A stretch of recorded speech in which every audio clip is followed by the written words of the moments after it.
December 14, 2025. Pagbasa gikan sa Santos nga Ebanghelyo sumala ni San Mateo. Sa pagkadungog ni Juan nga magbubunyag didto sa prisuhan bahin sa gihimo ni Kristo, gipaadto niya kang Hesus ang pipila sa iyang mga tinun-an. Ug nangutana sila kang Hesus, "Sultihi kami, ikaw ba ang giingon ni Juan nga moanhi o magpaabot pa ba kami lain?"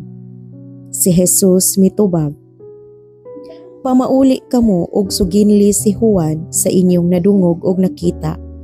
Ang mga buta nakakita, ang mga bakol nakalakaw, ang mga sanlahon nangaayo, ang mga bungol nakadungog, ang mga minatay nangabanhaw, ug ang maayong balita gisangyaw ngadto sa mga kabos. Bulahan kadtong wala magduha-duha kanako."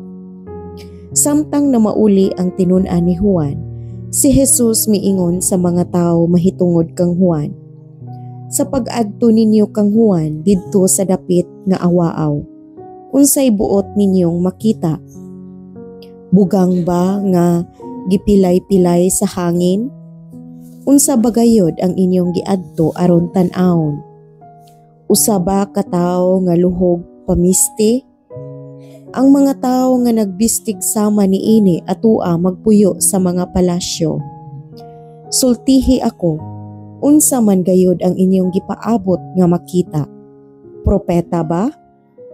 Oo, sultihan ko kamo, nakita ninyo ang labaw pa sa usa ka propeta, kay si Juan mao ang giingon sa kasulatan. Ania ang akong gisugo, nag-ingon ang Dios.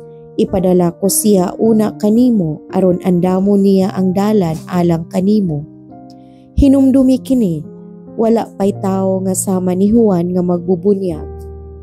Apan ang labing iwit sa gingharian sa langit, labaw pa kaniya." Ang Ebanghelyo sa Ginoo. Daygon ko ikaw, O Kristo.